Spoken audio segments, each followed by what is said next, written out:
What's going on, guys? Chuck here with another awesome Blu-ray purchase.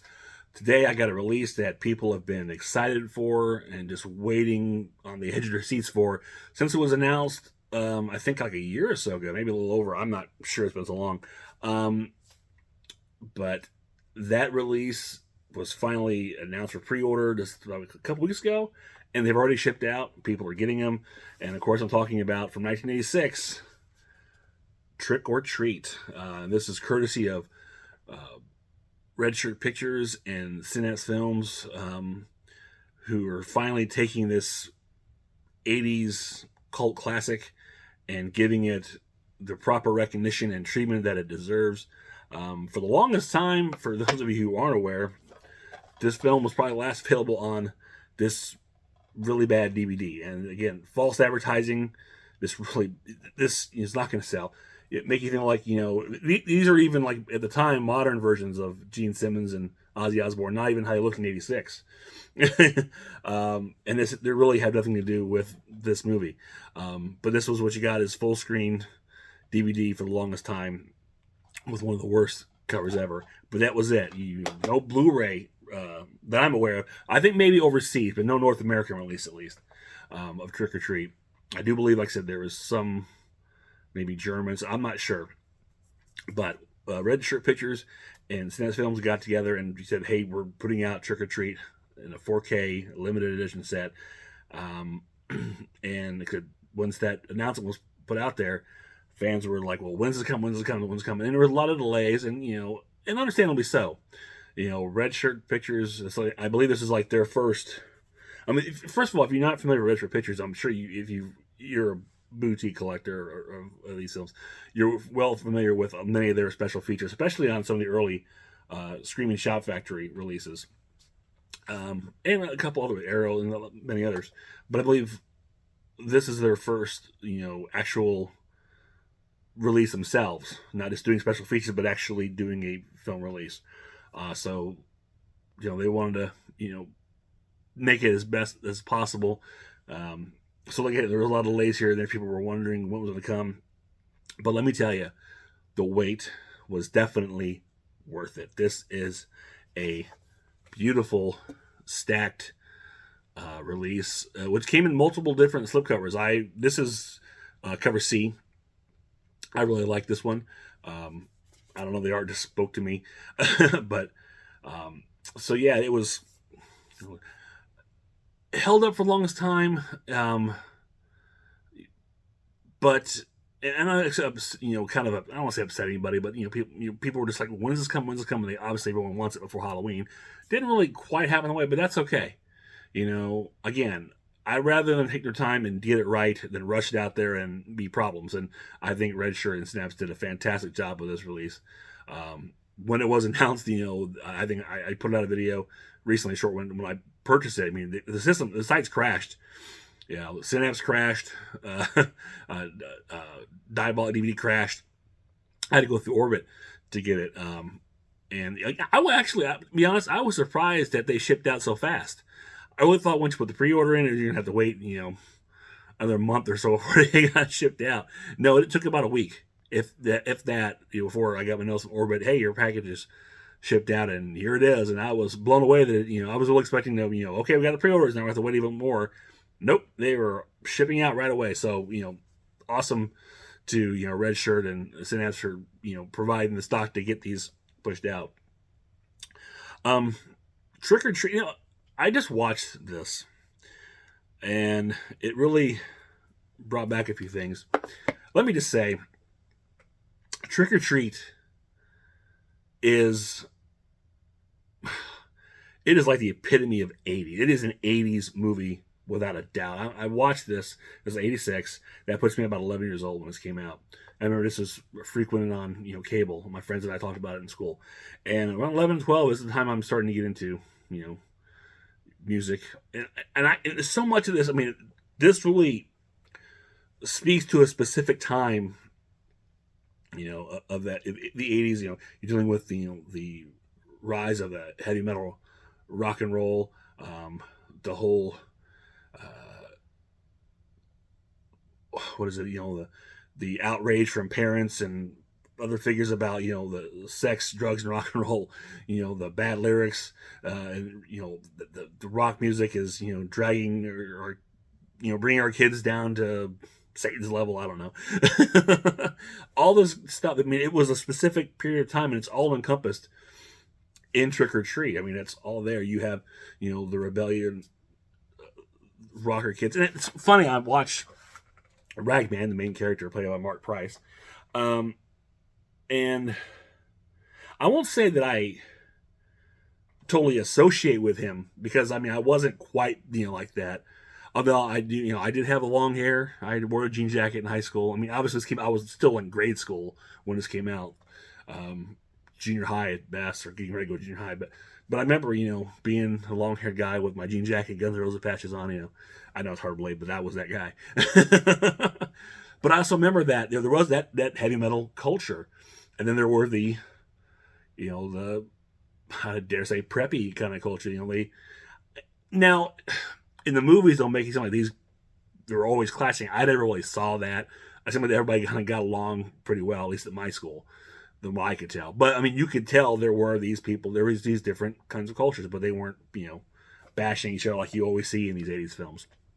But still, there is so much in Trick or Treat that resonates that I recall. It is, you know, brings me back to that time of, you know, the mid to late 1980s. And actually, from what they're talking about in some of the supplemental material, I mean, that whole deal, you know, the worry about, you know, the backmasking, you know, the playing, having secret messages on your albums was kind of dying out by the time Trick or Treat came out. But I remember that was a huge thing in the early mid 80s. So much there were, you know, was it having a Senate or, you know, from Congress? I don't know, but it was big, you know. But it's a time I really remember. Like I said, it's all encapsulated. That's here in Trick or Treat. That's kind of what this is. Not really what it's about, but I mean, you get that whole era in here. And again, you know, the hard rock, heavy metal, glam rock, if you will, even it's specifically an '80s thing, you know. Now, you know, rock is before the '80s. It's kind of after the '80s, but you know, heavy metal, I think strictly was the '80s. From, you know, all the bands that came out there, that music is definitely defines the 1980s, probably more than any other music of that decade. And for more than that, you know, I recommend you read a book, Nothing But a Good Time, which is basically all about rock music, you know, throughout the '80s, and actually on, oh gosh, I can't remember. I want to say Paramount Plus, I think it is, has the you know, the documentary version of that book. I think it's like a 3 or 4 part, you know, kind of condensed version of Nothing But a Good Time. It's very fun to watch, but the book is even better. It's basically an oral history from the people who lived it, talking about that time, and it's a fantastic read. So I highly recommend it. But I mean, that the '80s was heavy metal and rock and roll, and like I said, it's Trick or Treat. This encapsulates that so much. But that's my memories film. And also watching this, it's funny. I learned new things about Trick or Treat that I didn't know. Now I haven't seen this in a long time, and the last time I watched it was on this old DVD, so many years ago. I remember watching a lot as a kid, but there are a lot of things, you know, I was not aware of, which I probably wouldn't have been aware of then. Obviously, one of the things I really knew were Mark Price, who plays Ragman, because he was Skippy on Family Ties, you know, Alex Keaton's best friend. It was like, you know, his big breakout role. And of course, you know, Gene Simmons and Ozzy Osbourne, you know, knew them. But that was it. What I didn't know until I found out today watching it was that this is directed by Charles Martin Smith. And, you know, yeah, that name may not sound familiar to some of you, and it may to the rest of you. But he is a very well-known character actor in so many movies. The one I really mean I'm thinking of most is he is Toad from American Graffiti. You know, he's a little nerdy guy who's driving the car, gets the girl has a raucous night, but he's been in Starman. I believe he's in Close Encounters. I think, maybe not. But you see that face, you recognize him. He's in so many bit roles, and I was surprised to find out that he was the director on this. He even has a cameo as the school principal wearing a Groucho mask, kind of covering his face.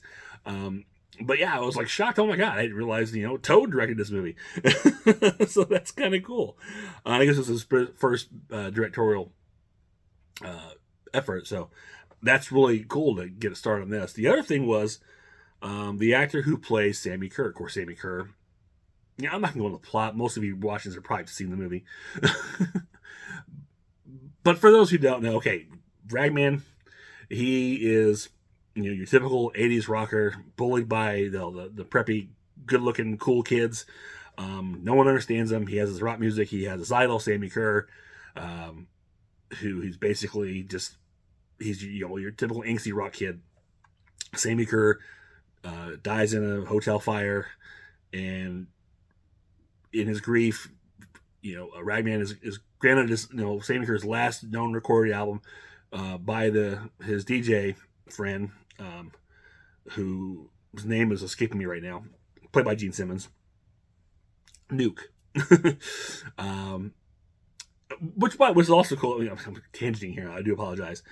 I thought the radio station is called WZLP. I find it interesting because here in where I live, we have a local radio station that's called WZPL. Does me anything? No, but I think that's kind of cool. But anyway, so Ragman gets the record and he finds a message on it, and basically unleashes the demonic soul of Sammy Kerr, and all hell breaks loose. So, what do we learn from this? Never meet your idols. But Sammy Kerr, the rock demon, is played to perfection by Tony Fields. Now, people have talked about Tony Fields in his performance as Sammy Kerr for years, but I never really knew who Tony Fields was, or so I thought. Watching this and watching the documentary that's on here, I found Tony Fields was in one of my favorite movies, A Chorus Line. Yes, I love musicals. Obviously he was a well-known dancer. He got his start on Solid Gold, the old 80s TV show Solid Gold. He was in some of the Michael Jackson videos. I think the Thriller video, Beat It, I believe. I read that he actually did a Queen video. But I can't remember which one it was now. It's escaping me.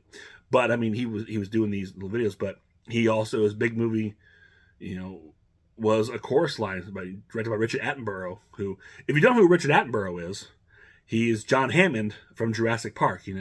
Welcome to Jurassic Park, and that's Richard Attenborough. He directed A Chorus Line, which starred Tony Fields. It's crazy. But I mean, watching the movie again, Trick or Treat again, and seeing the performance of Sammy Kerr, especially towards the end when he does that, that rock concert, and you see it. I mean, Tony Fields he is owning that stage. He's doing the dancing thing, and just probably more than any real heavy metal rocker would ever do. But it looks fantastic, and he's got these moves, and he's got that style and that charisma, and it really comes across. So yeah, it was really cool to find out that that was him.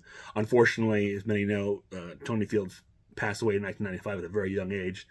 Unfortunately, due to complications of cancer caused by HIV, which is really sad. And because I think he judging from this, and he has such a career, he could have had such a good career ahead of him.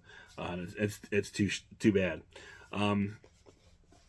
But yeah, it was really cool, like I said, to learn that, watch. And it's funny because before I see Sammy Kerr, I could never recognize the face. Now I see it, and I can't not recognize who he is. Now every time I watch The Chorus Line, I'm going to be thinking of Trick or Treat. But, so, let's talk about this release here. So we got a very nice slip box here. And again, this was Style C, as there were, two others. And actually, there was an original other artwork. I can't remember what it was, but they had a cancel. One of the reasons for the long delay to update it. I think this was the replacement for that, but I really like this artwork. So inside we've got, let's take a look at all this cool stuff we've got here. Here is the movie in your disc with all your features in the back. It is a 3-disc set loaded here. We've got your 4K with features, your Blu-ray with features, and then this is the soundtrack, CD soundtrack. Was it Songs in the Key of Death? Nice touch. We do have reversible artwork, which is nice because you've got this classic poster art, but then you've also got this here, which I really love. So nice that they give you those options of that artwork. And it's just, and that was the biggest thing too when I did eventually finally pre-order this, was trying to decide what artwork I wanted on the slip box. And now, you know, you have these other options too. It's just so much. We have, let's see, of course, your Synapse catalog. Oh, poster. Let's see. Open this up. And oh, this is nice. So you've got the, and it's interesting, like no writing, not just the logo, it's or the image itself. I love, this is the cool one. This is the poster hanging in Ragman's room of Sammy Kerr. That is so good. Such a great touch. That is, this first time I've opened this up and actually looked at it, this is really cool. I didn't realize it was that. That is nice. That is nice. And we've got, of course, some art cards here. See if I could snap this. Let's see here, this tape. And actually, these are reproductions of real lobby cards. So, first of all, here's the back with the poster. But here's, you know, actual lobby card with the credits, the picture, and everything. Gene Simmons, Nuke. I really love this. The look of Sammy Kerr is always really good.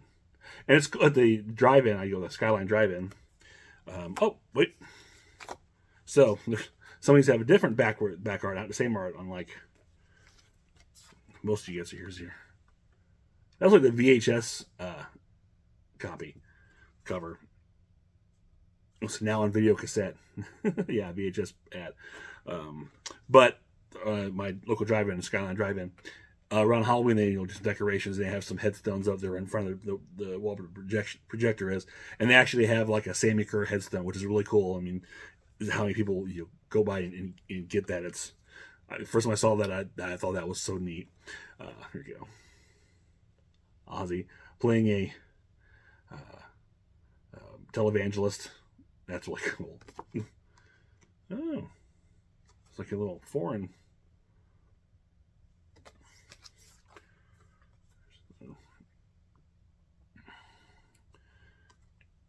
Some like an Asian poster. And then last. And so this is a nice different variation kind of on the lobby cards. I mean, these appear to be actual lobby card reproductions, but it's nice that they put different images in the back, different poster variations, where usually it's, the same image on the back of every one of these cards. That's cool. And then we have a nice booklet. I mean, very thick booklet, which I haven't had a chance to pop open and read, but I can give you the contents here.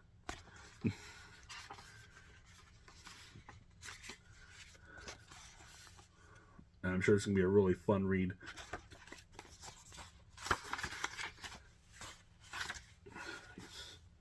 Mozzie. When I get stills. Yeah. Shout out the devil. But yeah, so this is a really nice book, and and this was the image they used when synapse went down prior to the release. This was the image they had on the screen saying, we're currently down and announcements coming soon. This was kind of like the giveaway. Oh, they're getting ready to announce Trick or Treat, so that's kind of cool. So that is everything that's in this set. Now let's take a look what your special features are, and there are a lot here. So I'm gonna put this up here and follow along with me here. Okay, so we have the exclusive limited edition chipboard slipcase packaging featuring 3 variant artworks by Dustin Osborne, Devin Whitehead, and Sean Longmore. 4K restoration from the original 35mm camera negative, mastered in Dolby Vision HDR10 compatible, and approved by director of photography Robert Elswit. And I tell you, the movie looked beautiful, crisp. I mean, it is the best I've ever seen. Again, I've only seen on DVD and on VHS, recorded from TV. So this was like, and the first time I've ever seen it widescreen. I put it up on the projector, the big projector screen, and it looked beautiful, beautiful. Lossless English DTS HD master audio of the original 2.0 theatrical mix, and an all-new 5.1 surround sound mix. I listened to the 5.1 surround, and it was kicking. The music was banging through it. Again, very good directional sound effects. So a very good 5.1 mix. Audio commentary with director Charles Martin Smith, moderated by filmmaker Mark Savage. Audio interviews with writer-producer Michael S. Murphy and writer Rhett Topham, moderated by film historian Michael Felsher. Audio conversation with Paul Korup and Allison Lang, authors of Satanic Panic, Pop Cultural Paranoia in the 1980s.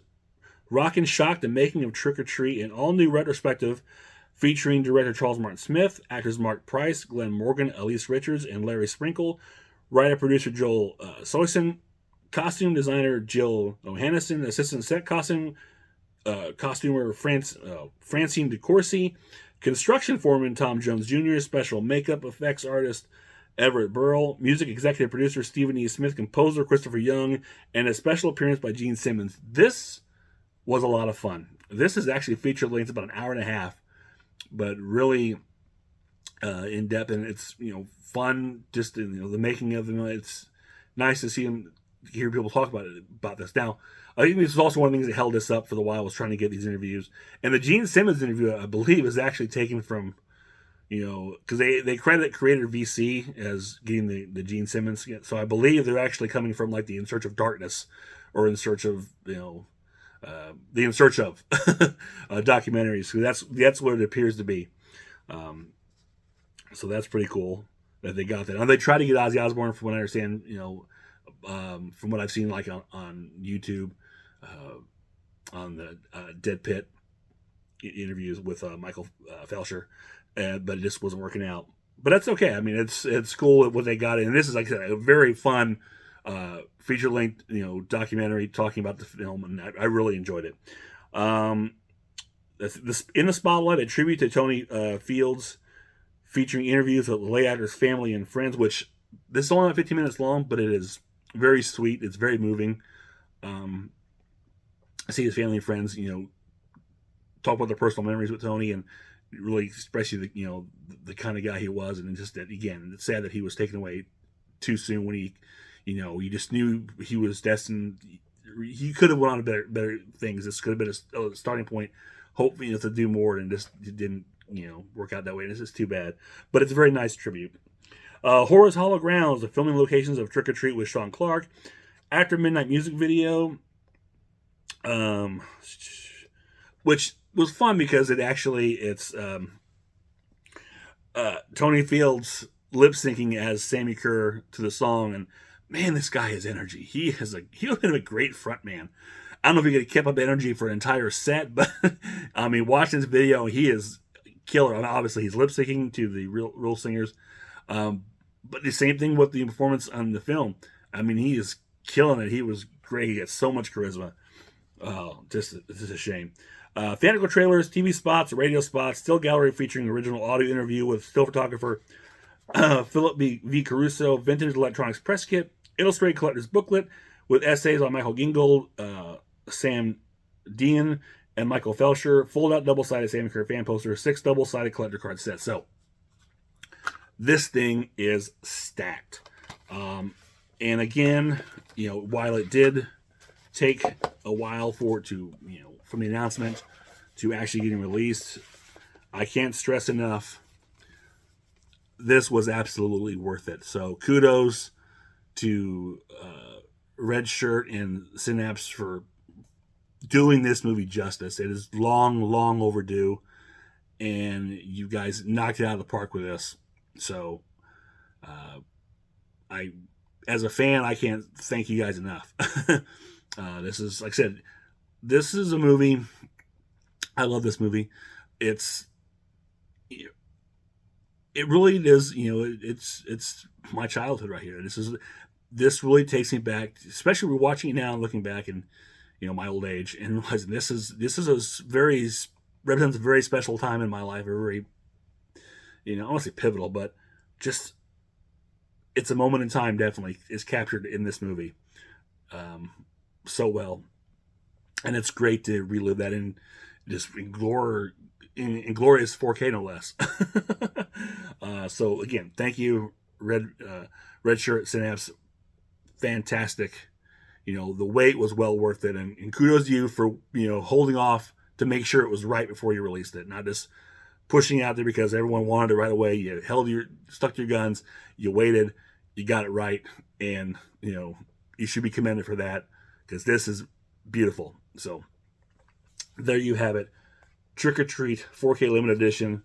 There's no word that this will be released as a standard edition. This was all they were doing at the time being. I mean, who's to say? But all I know is if you got your hands on one of these, you're a lucky person because this is fantastic. So that is it for this one. If you enjoyed this, click thumbs up, share, subscribe, leave me a comment below. Let me know your thoughts. Were you able to pick up one of these editions? What cover did you get? I'm really curious to see who got what. I'm interesting. I'm seeing like a lot of people pick up the C cover from what I've seen. So I'd be interested to see how many people actually got A or B as well. Or just say hi. I'll always take hi. So until next time, this is Chuck saying I will see you on the other side.